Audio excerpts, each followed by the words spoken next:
It's my honor and privilege to introduce our next speaker. Dr. Nadine Gracia is the Deputy Assistant Secretary for Minority Health. In that role, she is in effect our nation's Chief Health Equity Officer. It is not the promised land when 60% of prisoners in the United States are either African American or Latino. It is not the promised land when minorities and low-income individuals and individuals with limited English proficiency receive disproportionately worse quality of health care. But in the face of all these challenges, I believe that we are in the midst of a remarkable moment of opportunity to reduce these disparities and advance equity and reach that promised land. For I am grateful to be part of an administration led by President Obama that has placed a renewed focus on equity, opportunity, and justice. An administration that is very much aware that solutions will require partnerships and a response that is rooted in the community. So I just want to highlight a few examples of what the Obama administration is doing truly to advance equity and opportunity. An important first step of the president was the Affordable Care Act, one of the most significant laws since the passage of Medicare and Medicaid that will help to reduce health disparities. In the past 6 years, thanks to the Affordable Care Act, an estimated 20 million people have gained health insurance coverage, with some of the largest gains being among people of color. Among African American adults, the uninsured rate has declined by 53%. Among Latino adults, the uninsured rate dropped by 27%. And there are investments being made in preventive services, access to community health centers, and many important measures to advance health and well-being. Another key administration priority is improving access to high-quality education. Because as research has shown, the beginning years of a child's life are critical for building the early foundation needed for success later in school and in life. And we're hearing this terminology about the zip code. Well, a zip code should never predetermine the quality of any child's educational opportunities either. Yet studies show that children from low-income communities and families are less likely to have access to high-quality early education and are less likely to enter school prepared for success. We've had a study that shows that by age 3, children from low-income households have heard roughly 30 million fewer words than children from higher-income households. And so through the President's Early Learning Initiative, access to early Head Start services has more than doubled for infants and toddlers. And we've been making significant investments to strengthen the quality of services that Head Start provides. And in the aftermath of the Trayvon Martin verdict, President Obama understood that as a nation, we needed to do better for our kids, that we needed to help more of our young people stay on track, providing the support that they need to think more broadly about their future and building on what works, when it works, in those critical life-staging moments. That is why in 2014, the President created My Brother's Keeper, an initiative to ensure that all young people can reach their full potential, including boys and young men of color. And I have to tell you, the support for this initiative has been incredible. In response to the President's call to action, nearly 250 communities in all 50 states have accepted the My Brother's Keeper Community Challenge, including the city of Detroit. More than $600 million in private sector and philanthropic grants and in-kind resources have been aligned to My Brother's Keeper, and $1 billion in low-interest financing have been committed to this initiative. And there are now new federal policy initiatives, grant programs, and guidances that are being implemented through this task force. We just recently released the second-year progress report of My Brother's Keeper. And as part of that report, we worked to change the narrative in the face of what we see of our young people. And so we had this feature of Faces of My Brother's Keeper, youth who are really getting access to these life-changing opportunities. And I'm so excited that one of the youth of Detroit is featured on the White House website, Trayvon, a 17-year-old resident of Detroit who's had the opportunity to intern in the mayor's office. He's done community service here in Detroit. He's had the opportunity to go to Nicaragua. He's now a student council president. And he said this has truly changed his life, and he knows that he is going to continue to serve his community.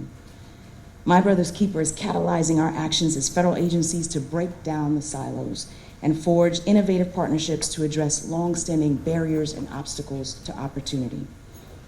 To tackle the issue of disproportionate suspensions and expulsions among youth of color, the U.S. Departments of Education and Health and Human Services issued in 2014 the first ever policy statement on expulsion and suspensions in early learning settings, providing recommendations to states and localities to ultimately eliminate early childhood suspensions.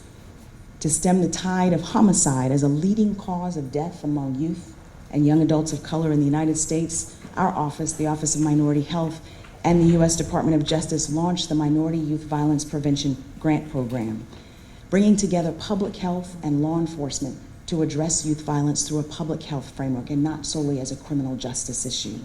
And we're already seeing the impacts of this program. For example, in Savannah, Georgia, the grantee there is working through the district attorney's office in Chatham County through a youth intercept program in which they're providing a safe haven for students to discuss the rise of gangs in Savannah, Georgia. And through partnerships with local schools, young people are developing positive attitudes. They're having access to mentors and focusing on their futures. And since the program's inception, the truancy rate among their participating students has declined nearly 50%.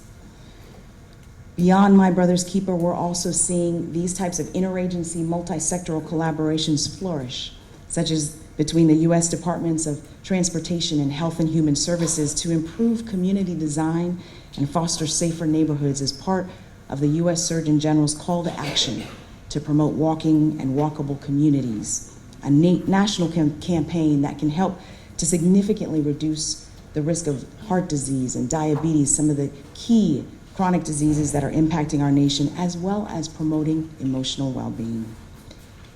I must say it's befitting that your summit today comes just days after National Minority Health Month concluded on April 30th.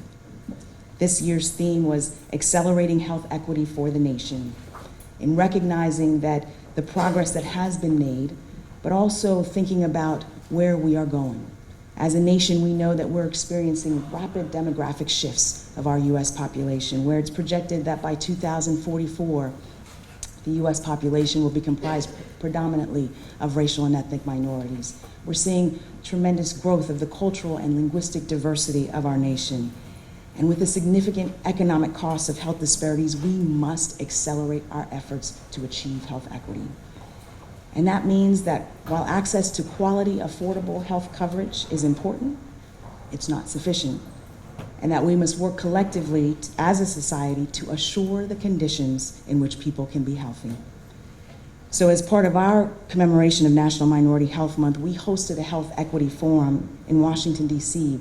that featured senior White House and administration officials. It wasn't a panel of doctors. Instead, it was the White House Cabinet Secretary, the Secretary of Education, the Assistant Attorney General from the Justice Department, and the Assistant Secretary for Health, all talking about how we advance equity in health, that we all had a role to play, offering profound insights into the multi-sectoral collaborations and innovations that will build bridges to opportunity and tear down the discrimination in every system and every policy in where it shows up.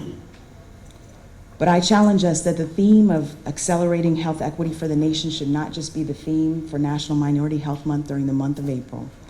It should be one that truly inspires our actions in the months and the years to come. Because health equity truly is a national imperative that requires all of us at the federal, state, tribal, and local levels to work together on this common goal. Because the health, the prosperity, and the global competitiveness of our nation and our communities depend on it. And beyond the numbers and the costs, we should never forget that this is about people, the people that we serve, and the promise of America and its cities and towns as a beacon of equality and opportunity. Because when any one community faces inequities in health, it weakens us all as a nation. This type of collaboration must become our norm in order to achieve health equity. And believe me, I know that coalition building is hard work, and it takes time and steadfast dedication.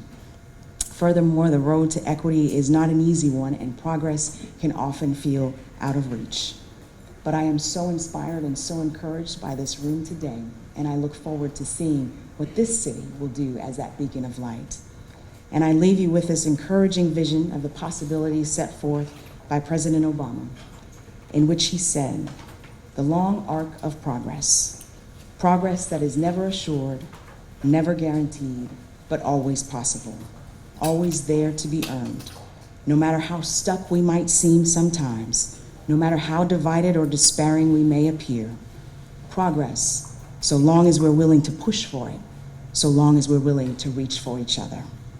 I wish you a productive summit and look forward to our collaboration and our walk together on the journey to health equity. Thank you.